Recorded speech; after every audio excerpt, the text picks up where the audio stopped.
Ready? हाँ ठीक है, आप देखो। नमस्कार साथियों, मैं Santosh Kumar Ambesh, universal news agency से।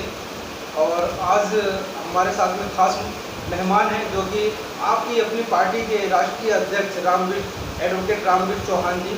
आज हम इनसे मुद्दे की बात करने के लिए उनके पास आए हुए हैं और मुद्दा ये है कि दिल्ली का विकास। जी हाँ, दिल्ली का विकास, जैसे कि सीजन है बरसात का, और सीजन इससे पहले जो महामारी जो दिल्ली में पूरे वर्ल्ड में फैली हुई है, और दिल्ली में जो महामारी की कोरोना जैसी महामारी की बात करें तो मुझे लगता है कि सारे स्टेट में नंबर 1 पे दिल्ली आता है, जहाँ पे स्वास्थ्य भी काफ़ी स्वास्थ्य के नज़रिए से हम देखें तो इतना बेड भी नहीं है, जो कि मतलब इतने लोग कोरोना से पीड़ित हैं। तो सब सारी बातों को लेकर के हम चर्चा करने के लिए हमारे साथ में एडवोकेट रामवीर चौहान जी, जो कि आपकी अपनी पार्टी के राष्ट्रीय अध्यक्ष हैं। आपका स्वागत है तमाम मीडिया में। धन्यवाद। क्या कहना चाहेंगे, जो कि आज पोल खोलती हुई जो आज बारिश भी हुई है, और मेरा तो मकसद कुछ और था, मगर बारिश को देख करके जो आपके सामने जो नदियाँ बह रही हैं उसको लेकर के आपका क्या कहना है? देखिए, ये हमने पूरी दिल्ली में 2017 से लेकर 2019 तक लगभग 3 से 4 रथ यात्राएँ चलाई, और हमने दिल्ली में एक्सपोज किया कि ये झूठ और फ्रेब की सरकार है। पूरी दिल्ली में कोई डेवलपमेंट नहीं है, सिर्फ एक लालच के वशीभूत होकर दिल्ली के वोटर्स ने, लालच क्या है कि इंसान का स्वभाव है लालची होना, वोटर को लालच दिया गया।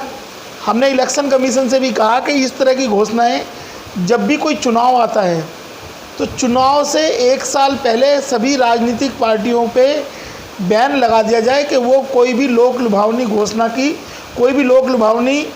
घोषणा ना करे, जिससे कि इलेक्शन को प्रभावित ना किया जा सके।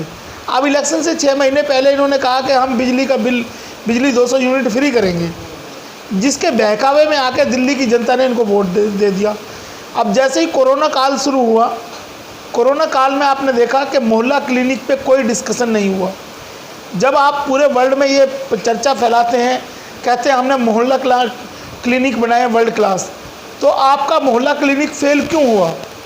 कोरोना क्यों इतनी बड़ी महामारी बनकर दिल्ली एक टाइम ऐसा आया कि दिल्ली नंबर 1 के करीब थी, नंबर 1 पे दिल्ली पहुंच चुकी थी कोरोना के आसपास। और ऐसे हालात में फिर आपका मंत्री बयान देता है कि जुलाई के महीने में लगभग 5.5 लाख एक्टिव केसेज होंगे दिल्ली में। मतलब ये सरकार है या मदारी का खेल चल रहा है?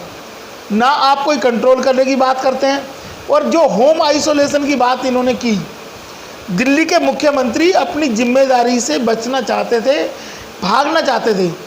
वो नहीं चाहते थे कि दिल्ली और देश के सामने एक्चुअल फिगर आए कि दिल्ली में कितने कोरोना के पेशेंट हैं। सबसे बड़ी बात ये थी कि अगर होम आइसोलेशन ना होता तो दिल्ली में जो 2 करोड़ के लगभग दिल्ली की आबादी है, तो 50% आबादी कोरोना से अफेक्टेड हो चुकी थी। उस नंबर से बचने के लिए होम आइसोलेशन का पैंतरा दिल्ली के मुख्यमंत्री ने दिल्ली में दिया। जबकि आज भी हालात ख़राब हैं, लोगों को मेडिसिन नहीं मिल रही। लोग हॉस्पिटल में क्यों नहीं जाना चाह रहे लोग? क्योंकि आप हॉस्पिटल में कोई भी सुविधाएं मुहैया नहीं करा पा रहे हैं। जो पेशेंट को फैसिलिटी चाहिए, जो मेडिसिन चाहिए, वो आप प्रोवाइड नहीं कर पा रहे हैं हॉस्पिटल में। इसलिए उस हॉस्पिटल आज मौत का घर बन चुके हैं हॉस्पिटल। जब भी हॉस्पिटल में जाते हैं तो डेथ केस ज़्यादा होते हैं, घर के मुकाबले हॉस्पिटल में ज़्यादा डेथ हो रही है। तो दिल्ली के जितने भी ये सब दिल्ली सरकार के हॉस्पिटल हैं, ये सारे एक काल के रूप में लोगों की मौत का घर बने हुए हैं, और उससे दिल्ली सरकार घबराई हुई है। इसलिए दिल्ली के बड़े बोले उप मुख्यमंत्री, जिनके पास हेल्थ डिपार्टमेंट ही नहीं था, उन्होंने कहा कि 6 लाख के करीब केस हो जाएंगे। तो दिल्ली में एक पैनिक, एक फियर और टेरर क्रिएट कर दिया गया कि दिल्ली के लोग, जो थोड़े बहुत बचे हुए लोग हैं, वो भी दिल्ली से भाग जाएं छोड़ के। आपके बराबर में एक बड़ा हॉस्पिटल का निर्माण हुआ है, तो उस पर आपका क्या विचार है, उसका क्या कहना है? क्योंकि बाहर से काफ़ी अच्छा लुक है, बहुत अच्छा। मुझे लगता है कि शायद एक बार में जो पेशेंट की जो संख्या होगी कई हज़ारों की संख्या हो सकती है वहाँ पे, मतलब अच्छे से आइसोलेट या बेड हो सकते हैं। तो उसके विषय में आपका क्या कहना है? देखिए, ये एक सफ़ेद हाथी दिल्ली सरकार ने खड़ा कर दिया है बुराड़ी के कोसी एन्क्लेव में। इन्होंने दिल्ली की जनता को गुमराह, पूरे देश की जनता को गुमराह किया कि हम 800 बेड का हॉस्पिटल बना रहे हैं, 800 बेड का हॉस्पिटल बना रहे हैं। इस क्षेत्र की आबादी लगभग 10 लाख के करीब आबादी है पूरे क्षेत्र विधानसभा की। उस आबादी में सभी ने उम्मीद की कि हमें एक हॉस्पिटल मिलेगा, और आज उसकी स्थिति क्या है कि उस हॉस्पिटल को इन्होंने कहा कि हम कोविड सेंटर बना रहे हैं। एक बड़ा हॉस्पिटल जिस पे बड़ी करोड़ों रुपए की इन्वेस्टमेंट हुई है, अब ये उसको कोविड सेंटर का नाम देके, ना तो उस हॉस्पिटल में अभी आप चले जाएंगे, उसमें आयुर्वेद का जो काढ़ा होता है उस काढ़े की ये बात करते हैं। वहाँ कोई फैसिलिटीज़ नहीं है, ना वहाँ कोई ओपीडी सेंटर खोला गया है, ना किसी और डिपार्टमेंट की, किसी को इमीडिएट सर्जरी की ज़रूरत है, किसी को इमीडिएट लाइफ सेविंग इक्विपमेंट्स की ज़रूरत है। आप you will not find anything. Delhi government has totally mislead the peoples of this area and this become a miserable situation of the area कि आप हॉस्पिटल के नाम पे एक आपने बिल्डिंग खड़ी कर दी है, लेकिन अगर यहाँ कोई आदमी, किसी को हार्ट अटैक हो जाए, किसी को कोई सीरियस प्रॉब्लम्स है, तो ये हॉस्पिटल काम का नहीं है।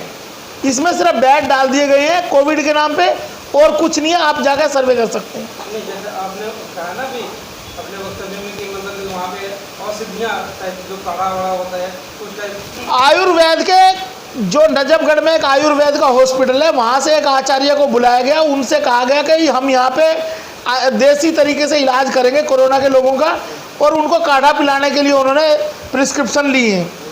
अब यहाँ जो भी पेशेंट है कोरोना के, उनका कोई ट्रीटमेंट नहीं है, उनको काढ़ा पिलाया जा रहा है। आप जाकर सर्वे कर सकते हैं। तो ये हॉस्पिटल के नाम पे सरासर धोखाधड़ी है इस जनता के, इस क्षेत्र की जनता नहीं, पूरी दिल्ली की जनता के साथ, कि ये सरकार झूठ और फ्रेब, और ये मक्कार लोग हैं। ये दिल्ली में जो सरकार है, मक्कार लोगों की झूठी सरकार चल रही है। चलिए, सरकार ने तो हॉस्पिटल बना दिया, चाहे दिखावे के लिए चाहे जैसे, मगर जो बाहर जो सड़क है, अगर बारिश होगी, अगर मरीज कोई ऐसा मिलता है पेशेंट, अगर किसी को इमरजेंसी अगर उसे एडमिट कराया जाए तो सबसे पहले पास के हॉस्पिटल में जाना पसंद करेगा है? किसी को भी अगर इमरजेंसी, तो कैसे जा पाएगा? कैसे जा पाएगा? ये जो नदियाँ, नाव, उसके लिए नाव का इंतजाम करना पड़ेगा दिल्ली सरकार को। एम्बुलेंस की जगह नाव का, एम्बुलेंस की जगह नाव लानी पड़ेगी। आप देख लो जाके, जो विकास की बात करते हैं यहाँ का क्षेत्रीय एमएलए और दिल्ली के मुख्यमंत्री, अभी कुछ दिन पहले मिंटो ब्रिज के नीचे एक आदमी डूब के मरा है। ये इस सरकार की पोल खोलती है कि आप दिखावे के लिए आपने करोड़ों रुपए के ऐड तो दे दिए हैं न्यूज़पेपर्स में, लेकिन ज़मीनी सच्चाई बिल्कुल उल्टा है। और इस देश का लोकतंत्र उस मुर्गी की तरह होगा जिसके पंख तो उखाड़ के फेंक दो, लेकिन मुर्गी के दाने के लालच में वो मुर्गी आपके पीछे पीछे घूमती रहेगी। ऐसे लोकतंत्र भी दाने के लालच में, आज वोटर एक दाने के लालच में घूमता रहता, चाहे उसके पंख उखाड़ दो या उसको उसकी गर्दन दबा दो, कोई फर्क नहीं पड़ेगा।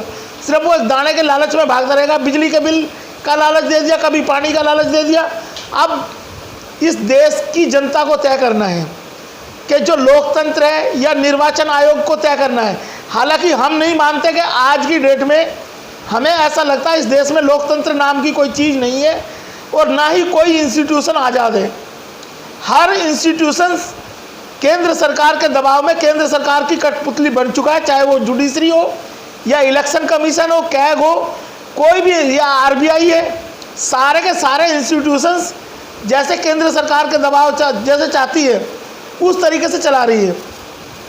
नहीं तो इलेक्शन कमीशन के पास इतनी सारी पावर्स हैं, अगर वो चाहे तो ये जो लोक लुभावनी घोषणाएं की जाती हैं, ये डायरेक्ट इलेक्शन को इन्फ्लुएंस किया जाता है, इसको बंद किया जा सकता है। ये लोगों के बैंक अकाउंट में पैसे देने की बात की जाती है इलेक्शन से 2 महीने पहले, 6 महीने पहले, इनको कम्प्लीटली बैन लगना चाहिए। चुनाव के वर्ष में किसी भी सरकार को कोई भी घोषणा करने पे पाबंदी लगनी चाहिए। 1 साल पहले सारी घोषणाएं बंद होनी चाहिए, और ये प्रपोजल इलेक्शन कमीशन को लाना चाहिए कि कोई भी सरकार किसी भी राज्य में है या केंद्र की सरकार, चुनावी वर्ष शुरू होते ही साथ उनकी सारी घोषणाओं पे बैन लग जाए। रामवीर जी, आप एक पार्टी के राष्ट्रीय अध्यक्ष हैं, जो कि आपकी अपनी पार्टी है, और अभी तक तो जो बात थी वो दिल्ली तक बात थी, और हम आते हैं केंद्र की बात करते हैं। कोरोना जैसे पूरे भारत में 21 लाख से भी पार हो रहा है, और उस तादाद से अब देखा जाए तो मृत्यु दर भी धीरे धीरे बढ़ रही है। कल 800 के करीब लोग मरे हैं, बढ़ती जा रही है।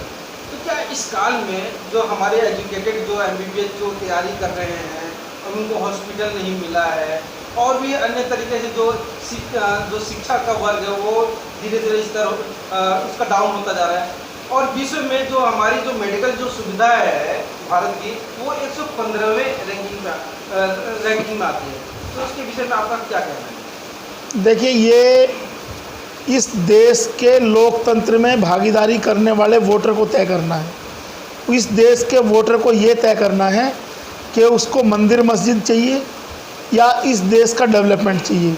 दूसरी चीज़, मैं बार बार ये कहता हूँ, हम तो बहुत बार कह चुके हैं इस बात को, कि भारतीय जनता पार्टी जो शासन लाना चाहती है वो मनुवादी, वो शासन नहीं है। आज देश के संविधान के अनुसार सिस्टम नहीं चल रहा है, ये मनुवादी व्यवस्था के अनुसार चल रहा है। और भारतीय जनता पार्टी ने अपना जो चुनावी इलेक्शन मैनिफेस्टो, वो मेमोरेंडम है उनका, जिसको हम कहते हैं इनका संविधान, भाजपा का जो संविधान इलेक्शन कमीशन में जमा कराया हुआ है। मैंने कई बार आप लोगों के सामने पहले भी कहा, इस देश में डिबेट होनी चाहिए इस बात पे, कि भाजपा ने अपने संविधान में लिखा है कि we will follow the ancient values and Gandhian philosophy. Gandhi कौन थे? गांधी कास्टिज्म में बिलीव करते थे। और एंशिएंट वैल्यूज़ क्या है? एंशिएंट वैल्यूज़ वो हैं जहाँ पे हम लोगों को, जो कामगार वर्ग है इस देश में, मेहनत कश वर्ग है, उसको शूद्र बना के रख दिया गया है, उसको चौथे वर्ण में रख दिया गया है। तो अब जो वर्तमान में केंद्र की सरकार है उसने वही पैटर्न अपनाया है कि पैसे के लिए जो बनिया हैं उनको पैसा दिया जा रहा है, ब्राह्मण है उनको धर्म पे कब्जा कराया जा रहा है उनका, ताकि मंदिर, ये जो मंदिर के जो शिगुफा छोड़ा गया है मंदिर बनाने का, ब्राह्मणों का धार्मिक कामों पे, पढ़ाई पे वर्चस्व करने के लिए। तो इस देश में मनुवादी व्यवस्था लागू की जा रही है आहिस्ता आहिस्ता, और हम एक संवैधानिक व्यवस्था को ख़त्म करके हमने भावनाओं में आके वोट दे दिया। आज भी हिंदू कह के ये वोट बटोरते हैं, लेकिन जब मंदिर के उद्घाटन की बात आती है, नींव रखने की बात आती है, तो मैं इस देश से पूछना चाहता हूँ, इस देश के OBC वर्ग से पूछना चाहता हूँ कि कल्याण सिंह, विनय कटियार, उमा भारती, ये कौन लोग थे जिन लोगों ने मंदिर के लिए अपनी कुर्बानी दे दी, जो जेल में चले गए, जिन लोगों ने मेहनत की, परवीन तोगड़िया, ये ऐसे लोग हैं OBC के जो मंदिर के फायर ब्रांड, मंदिर आंदोलन के फायर ब्रांड नेता थे, और ये लोग आज भी जिंदा हैं। लेकिन जब मंदिर की नींव रखी जाती है तो ब्राह्मणों को, ब्राह्मण अपने वर्चस्व के लिए इनको शूद्र बना देता है। इस देश का राष्ट्रपति, प्रथम नागरिक एक दलित है। उस दलित को इसलिए नहीं बुलाया गया कि दलित को पूजा पाठ के काम से अलग रखा गया है। तो इस व्यवस्था में जब राष्ट्रपति होने के बाद भी वो आदमी दलित है, अगर एक आदमी देश का प्रथम नागरिक राष्ट्रपति है और वो आज भी दलित है, तो आपको समझ लेना चाहिए कि 2014 के बाद इस देश में मनुवादी व्यवस्था लागू हो चुकी है। और मनुवादी व्यवस्था के खिलाफ हम सब लोगों को, कामगार लोग, जो मेहनतकश लोग हैं, उनको एकजुट होकर खड़ा होकर संघर्ष करना पड़ेगा, नहीं तो हम गुलाम हो चुके हैं। आज जुडिशरी पूरी तरह गुलामी का काम करती है। केंद्र सरकार के फेयर की बात होगी, फटाक से डिसीजन आ जाएगा।